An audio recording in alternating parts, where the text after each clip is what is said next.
తెలంగాణ రాష్ట్ర రాజకీయాల్లో ఒక్కసారిగా కూడా రాజకీయ ప్రకంపనలు కూడా స్టార్ట్ అయ్యాయి.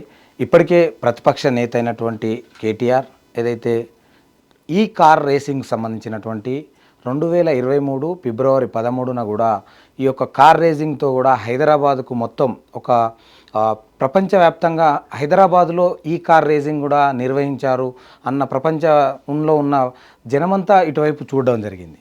కానీ సీన్ కట్ చేస్తే ఏదైతే ఆ కంపెనీకి సంబంధించి ఇది 2023 ఫిబ్రవరి 13న ఏదైతే విదేశీ కంపెనీ అయినటువంటి ఆ కంపెనీకి దాదాపు ఎటువంటి జీవో లేకుండా ఎలాంటి ఆధారాలు లేకుండా కేవలం 55 కోట్ల రూపాయలు విదేశీకి డాలర్ రూపంలో చెల్లించారన్న నేపంతో ప్రభుత్వ డబ్బు దుర్వినియోగం అయిన దానిపై కూడా ఇటు ముఖ్యమంత్రి రేవంత్ రెడ్డితో పాటు ఇటు కాంగ్రెస్ మంత్రులు ఎమ్మెల్యేలు అందరూ కూడా దీనిపై స్పందించడం జరిగింది.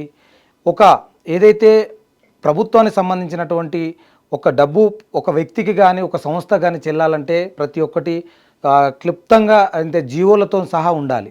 కానీ అలాంటిది ఏమీ లేకుండా 55 కోట్ల రూపాయలు విదేశీ కంపెనీకి తరలించారన్న దానిపై కూడా ఈరోజు కేటీఆర్పై కూడా కేసులు నమోదు కావడం జరిగింది.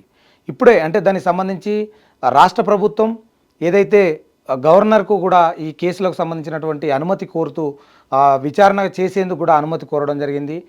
పూర్తి స్థాయిలో గవర్నర్ కూడా పరిశీలించిన తన లీగల్ టీం అంతా కూడా విచారణకు ఆదేశించడంతో ఈరోజు ఏసీబీ సంబంధించినటువంటి వారు A1గా కేటీఆర్, A2గా అప్పటి అధికారి అయినటువంటి అరవింద్ కుమార్, అదేవిధంగా A3గా ఏదైతే ఇక్కడి నుంచి ఈ రాష్ట్రం నుంచి డబ్బులు విదేశీకి డాలర్ రూపంలో చెల్లించడం జరిగింది.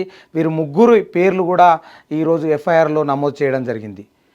ఇట్లా అంటే మొత్తానికి దీనిపై ఇప్పటికే కేటీఆర్ చాలాసార్లు స్పందించడం జరిగింది. నేనే ఇక్కడి నుంచి ఆ కంపెనీకి డబ్బులు పంపమని చెప్పాను, తన అధికారుల పాత్ర లేదని చెప్పారు. కానీ ఇక్కడ ఎందుకంటే ఒక రాష్ట్రంలో దానికి సంబంధించినటువంటి ఒక డబ్బు ఎటు వెళ్ళాలన్నా కూడా ఆర్థిక శాఖ అనుమతి ఉంటుంది, అదేవిధంగా పై అధికారుల అనుమతి ఉంటుంది. ఇలాంటిది ఏమీ లేకుండా 55 కోట్ల రూపాయలు అలా కంపెనీకి చెల్లించడం చాలా తప్పిదమే అయినప్పటికీ తన అరెస్ట్ చేస్తే చేసుకోవచ్చు అని కూడా కేటీఆర్ దీనిపై మాట్లాడడం జరిగింది. కానీ తీరా సీన్ చూస్తే ప్రభుత్వం మారడం, ఇప్పుడు కాంగ్రెస్ గవర్నమెంట్ ఉండడం, కాంగ్రెస్ విచారణకు ఆదేశించడం, ఇప్పుడు కేసులు నమోదవడం. ఈ కేసులు కూడా అన్నీ కూడా ఎలాంటి కేసులు నాన్ బెయిలబుల్ కేసులు కూడా 4 సెక్షన్ల కింద కూడా కేసులు నమోదు చేయడం జరిగింది. 13A, 13A/2, అదేవిధంగా 409, అదేవిధంగా 120B. ఈ సెక్షన్లన్నీ కూడా కేసులు నాన్ బెయిలబుల్ కేసులే పెట్టడం జరిగింది. ఎందుకంటే ఒక అధికారి దానికి సంబంధించినటువంటి అది ప్రజాప్రతినిధి కావచ్చు, ఒక అధికారి కావచ్చు, ప్రభుత్వ ఏదైతే ధనం ఏదైతే దుర్వినియోగం చేశారన్న దానిపై కూడా ఈ కేసులు నమోదు చేయడం జరిగింది. ఎందుకంటే ఇప్పుడు ఈ రాష్ట్రంలో ఏదైతే ప్రతిపక్ష నాయకుడిగా ఉన్నటువంటి కేటీఆర్ గతంలో మంత్రిగా పనిచేయడం జరిగింది. ఆ మంత్రిగా పనిచేసే సమయంలోనే ఇదంతా జరిగిందని అతను ఏదైతే కేటీఆర్ వాదన కూడా మనం చాలాసార్లు విన్నాం. తాను హైదరాబాద్ను ప్రపంచ పటంలో పెట్టేందుకే ఈ కార్ రేసింగ్ కూడా హైదరాబాద్లో నిర్వహించాను, దానివల్ల కొన్ని వందల కోట్ల రూపాయల పెట్టుబడులు హైదరాబాద్కు వచ్చాయి, దాని మూలంగానే ఈరోజు ఇట్లా జరిగింది అని కూడా తను చెప్పుకోవడం జరిగింది. కానీ ఇది చట్టం ఏదైతే ఉన్నదో ఆ చట్టాలకు తగ్గట్టు ఏందైతే ఒక జీవో లేకుండా డబ్బులు పంపడం నేరం. ఇవన్నీ కూడా పూర్తి ఆధారాలతోటి ఆ సంబంధిత అధికారులు ఇప్పటికే నివేదిక తయారు చేయడం జరిగింది. ఈరోజు కేసు కూడా నమోదు చేయడం జరిగింది ఈ సెక్షన్ల కింద. ఈ సెక్షన్లకు సంబంధించి ఇప్పటికే నోటీసులు కేటీఆర్, అరవింద్ కుమార్, అదేవిధంగా విదేశీ కంపెనీ ఓనర్ అయినటువంటి అతనికి కూడా ఇప్పుడు నోటీసులు ఇవ్వడం జరుగుతుంది. ఈ కేసులు నమోదు చేసిన అనంతరం విచారణకు పిలుస్తారు.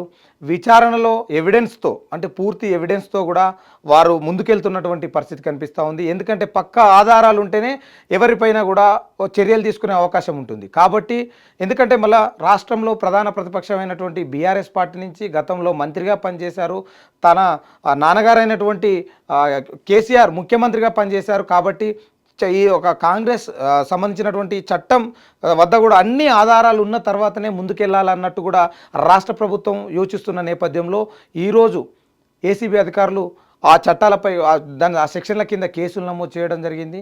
విచారణకు ఎప్పుడు పిలుస్తారు, విచారణ సంబంధించిన సమయంలో సహకరిస్తారా అన్న దానిపై కూడా పోలీసులు పూర్తిగా దానికి సంబంధించి ఏసీబీ అధికారులు దానిపై పూర్తి నివేదిక తయారు చేస్తారు. దాని తర్వాత విచారణ చేస్తారు. విచారణ ఏదైతే విదేశీ కంపెనీకి సంబంధించినటువంటి దాంట్లో కూడా వారికి కూడా నోటీసులు ఇవ్వడం జరుగుతుంది. వారిని కూడా విచారణకు పిలుస్తారు.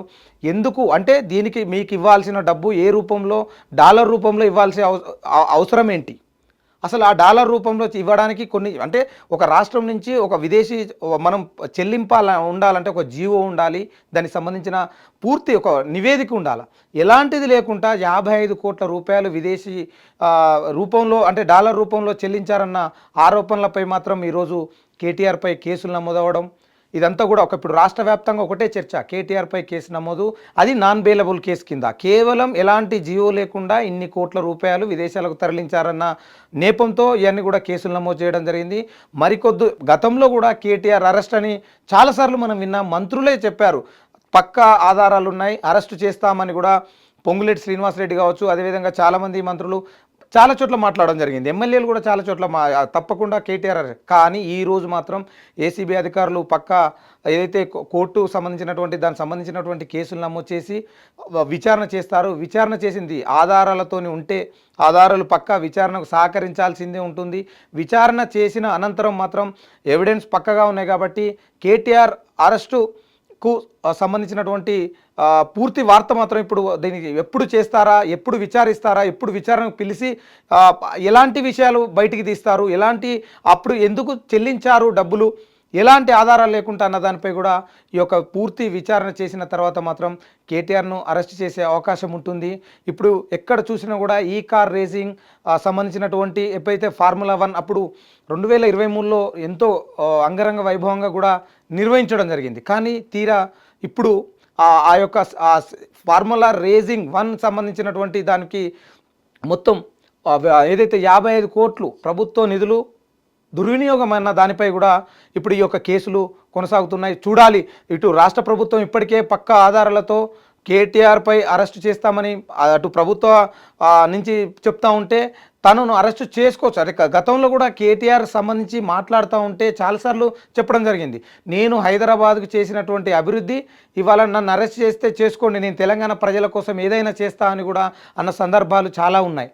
ఇప్పుడు ఒకవేళ అరెస్టు చేస్తే బీఆర్ఎస్ సంబంధించినటువంటి వ్యూహాలు ఎలా చేస్తుంది, దానికి సంబంధించి కాంగ్రెస్ ప్రభుత్వం ఏదైతే కంపల్సరీ నువ్వు తప్పు చేశావు కాబట్టే విచారణ ఎదుర్కోవాల్సి ఉంటుంది, అరెస్టు కూడా చేయాల్సి ఉంటుంది అని కూడా వారు బహిరంగంగానే చెప్పడం జరుగుతూ ఉంది. మొత్తానికి ఇప్పుడు మాత్రం ఈ కార్ రేసింగ్ రాష్ట్ర వ్యాప్తంగా చర్చనీయాంశంగా మారింది.